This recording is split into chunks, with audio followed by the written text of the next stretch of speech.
Welcome back to view point. ఇక view point లో next అంశం మనం చూద్దాం. టీవీకే అధినేత విజయ్ భవిష్యత్తు ఎలా ఉండబోతోంది? ఇప్పుడు ఇదే కీలక ప్రశ్నగా అయితే మారింది. నిన్న మొన్నటి వరకు బీజేపీతో పొత్తు పెట్టుకుని బరిలోకి దిగుతారని ప్రచారం జరగ్గా వాటిని కొట్టిపారేశారు విజయ్. తాము ఒంటరిగానే బరిలోకి దిగుతామని తేల్చి చెప్పారు. ఇలాంటి సమయంలో ఓ ఆసక్తికర ప్రశ్న తెరపైకొచ్చింది. విజయ్ మరో పవన్ కళ్యాణ్ అవుతారా, లేక చిరంజీవి అవుతారా, లేక ప్రశాంత్ కిషోర్ అవుతారా అని. మరి ఏం జరగబోతోంది సార్? ఇప్పుడు తమిళనాడు పాలిటిక్స్లో విజయ్ పేరు మారిమోగిపోతోంది. సో తమిళనాడులో విజయ్ మరొక చిరంజీవి అవుతారా, పవన్ కళ్యాణ్ అవుతారా, ప్రశాంత్ కిషోర్ అవుతారా అనే క్వశ్చన్స్ రేస్ అవుతున్నాయి. ఏం కాబోతున్నారు విజయ్ అనుకోవచ్చు? DMK led alliance, ADMK led అలియన్స్ల మధ్య నారో మార్జిన్ ఉండడం వల్ల విజయ్ డిసైడింగ్ పాయింట్గా మారుతాడు. ఇప్పటి వరకు వస్తున్న సర్వేలు we don't know what will happen. ప్రజలు చాలా సర్ప్రైజింగ్ మ్యాండేట్లు కూడా ఇస్తుంటారు. ఇప్పుడు ఎన్టీ రామారావు పార్టీ పెట్టి వెంటనే చీఫ్ మినిస్టర్ కూడా అయ్యాడు. సో రాజకీయంగా ప్రజలు ఏ రకంగా తీర్పు చెప్తారో మనం ఊహించలేము. బట్ యాజ్ ఆఫ్ టుడే సర్వేలు చూస్తే మీకు విజయ్కి ట్రాక్షన్ ఉంది. ఓటింగ్ ఏ మేరకు వస్తుంది అనేది చెప్పలేము. మీకు ఈ ఏడిఎంకే డిఎంకే అలియన్స్లను ఎవరిని విజయ్ దెబ్బతీస్తాడో కూడా తెలియదు. ఎందుకంటే యాంటీ డిఎంకేకు వ్యతిరేకంగా రాజకీయంగా రంగంలో దిగాడు కనుక యాంటీ డిఎంకే లేదా యాంటీ ఇన్కంబెన్సీ ప్రభుత్వ వ్యతిరేక ఓటును విజయ్ కనుక లాగితే అపోజిషన్ స్పేస్ ఫ్రాగ్మెంట్ అయి విడిపోయి విజయ్కి అడ్వాంటేజ్గా డిఎంకేకి అడ్వాంటేజ్గా మారుతుంది. ఎందుకంటే అపోజిషన్ స్పేస్లో డిఎంకే ఏడిఎంకేల మధ్య పోలరైజ్ కాక సరిగ్గా 2019లో టీడీపీ వైసీపీల మధ్య పోరులో పవన్ కళ్యాణ్ విడిగా పోటీ చేయడం వల్ల అపోజిషన్ స్పేస్ ఫ్రాగ్మెంట్ అయి జగన్కు లాభమైంది.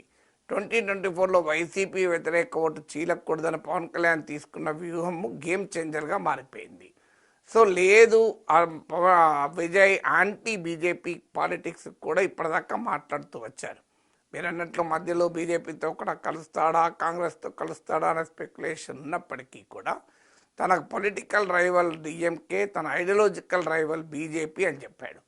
సో అందువల్ల ఆయన వెనకాల Dalit and minority voting, Muslim Christian voting కూడా విజయ్కి రావచ్చు. అదే వస్తే చేసే అవకాశం ఉంది. ఇక్కడ DMK alliance Dalit and minority vote వచ్చే అవకాశం ఎక్కువగా ఉంది. సో అందువల్ల ఆ ఓటును కనుక స్ప్లిట్ చేస్తే డిఎంకేకే నష్టం చేయొచ్చు. అందువల్ల విజయ్ ఎక్కడెక్కడ కాన్స్టిట్యున్సీ వైజ్గా ఎవరి ఫార్చ్యూన్స్ను దెబ్బతీస్తాడన్నది ఇప్పుడు అందరికీ సర్ప్రైజ్ ఎలిమెంట్. అంటే విజయ్ పెద్ద ప్రభావం చూపెట్టలేకపోయినా విజయ్ వల్ల మాత్రం తమిళనాడు రాజకీయాలు ప్రభావానికి లోనవుతాయి. సో అందువల్ల మరి విజయ్కి ఏమవుతుంది? ప్రశాంత్ కిషోర్తో మనం విజయ్ని పోల్చలేము. ఎందుకంటే Prashant Kishor is not a charismatic leader. ఒక ఎన్నికల వ్యూహకర్త, తన తెలివితేటలతో భారీ ఎత్తున తన ఒక నెలల తరబడి కృషితో ఒక వాతావరణాన్ని, మీడియా ప్రజెన్స్తో వాతావరణాన్ని క్రియేట్ చేశాడు. కానీ ఎన్నికల్లో రిజల్ట్స్ చూపెట్టింది అయితే గ్రౌండ్ లెవెల్లో ఏమీ లేదని 3% మాత్రమే ఓటింగ్ వచ్చింది.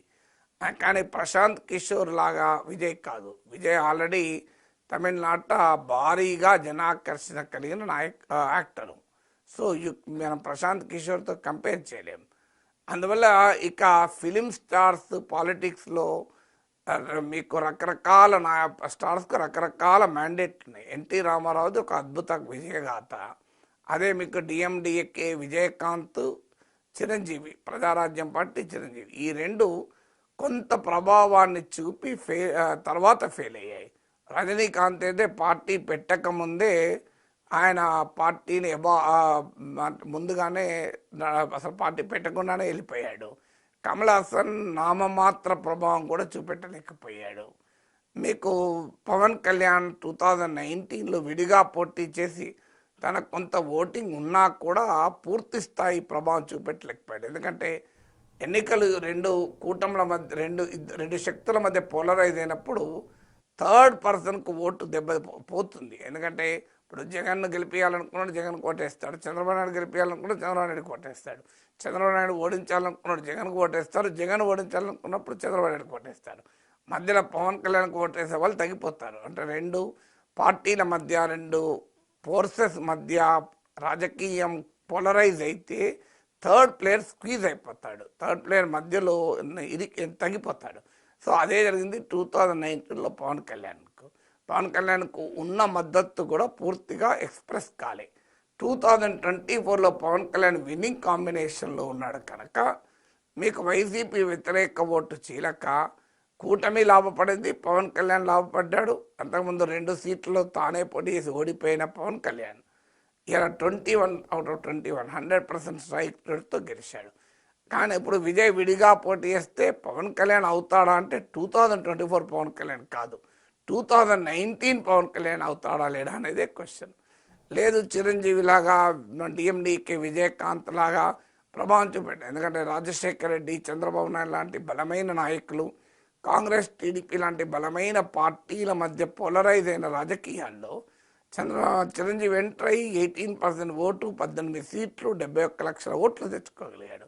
సో కారణాలు ఏమైనా చిరంజీవి రాజకీయాలు వదిలేశాడు మధ్యలో, కానీ బట్ ఆ రోజున్న రాజకీయ పరిస్థితుల్లో అది చాలా మంచి పర్ఫార్మెన్స్ కిందని లెక్క. కానీ సినిమా స్టార్లు ఎట్లంటే సీఎం అవుతారనే ఎంటర్ అవుతారు వాళ్ళు, ఇంకా దేనికి కూడా కాంప్రమైజ్ కారు. మీకు పవన్ కళ్యాణ్ కాంప్రమైజ్ అయ్యాడు, అది కూడా అనుభవం తర్వాత. మొదట్లో ఆయన కూడా 2019లో సీఎం అని అనుకున్నారు కదా, ఆయన అభిమానులు ఇప్పటికీ కూడా సీఎం అంటారు. అయితే పవన్ కళ్యాణ్ అర్థం చేసుకున్నాడు, ఈ సీఎం అనే నినాదాలతో, అభిమానుల గోలతో మనం ఊగిపోవద్దు. అందుకే పవన్ కళ్యాణ్ ఎప్పటికైనా వాడు ఎమ్మెల్యే అయినా గెలిపించలేకపోయారు, సీఎం ఎట్లయితున్నాయా అని. సో అందువల్ల ఈ హాజ్ రియలైజ్ వాట్ హీ, దాని ఫలితం ఇవాళ డిప్యూటీ చీఫ్ మినిస్టర్గా 21 సీఎం ఎమ్మెల్యే నాయకుడిగా ఉండగలిగాడు. అందువల్ల విజయ్ ఏమవుతాడు అనేది ఇప్పటి వరకు possibilities are many. As of today అయితే తనంతట తానుగా ఎన్టీ రామారావు లాగా ముఖ్యమంత్రి అయ్యేటువంటి రాజకీయ వాతావరణం లేదు. రామారావు పార్టీ పెట్టినప్పుడు ఏంటంటే కాంగ్రెస్ పార్టీ పట్ల తీవ్రమైన ప్రజా వ్యతిరేకత, ప్రతిపక్షం ఎవరు కూడా కాంగ్రెస్ను ఓడిస్తామన్న కాన్ఫిడెన్స్ లేదు. 294 అసెంబ్లీ సీట్లో బలమైన అభ్యర్థులు లేరు అప్పుడు ప్రతిపక్షాలకు, జనతా పార్టీకి, వామపక్షాలు, ఇలా ప్రతిపక్షాలు ఉన్నా కూడా. సో అందువల్ల ఆ సిచ్యువేషన్లో మీకు ఎన్టీ రామారావు పార్టీ పెడితే హిట్ అయింది. కానీ అలా పొలిటికల్ స్పేస్ ఇప్పుడు లేదు కదా.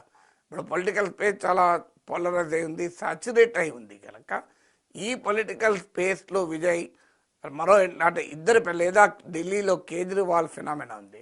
అంటే కాంగ్రెస్ పైన తీవ్ర వ్యతిరేకత, బీజేపీ పైన వ్యతిరేకత, దాంతో ఒక కొత్తదనంతో కేజ్రీవాల్ వచ్చాడు కనుక కేజ్రీవాల్ హిట్ అయ్యాడు. సో అందువల్ల ఆ రకమైన కొత్తదనంతో ఇప్పుడున్న రాజకీయ స్పేస్లో విజయ్ రావడం అనేది మిరాకిలే. అదే జరిగితే మిరాకిల్. ఆ మిరాకిల్ జరగకపోతే విజయ్ మాత్రం ఖచ్చితంగా 2 కూటముల జయాపజయాలపైన ప్రభావం చూపగలుగుతాడు. తన జయాపజయాలను నిర్ణయించుకుంటాడా లేడా తెలియదు కానీ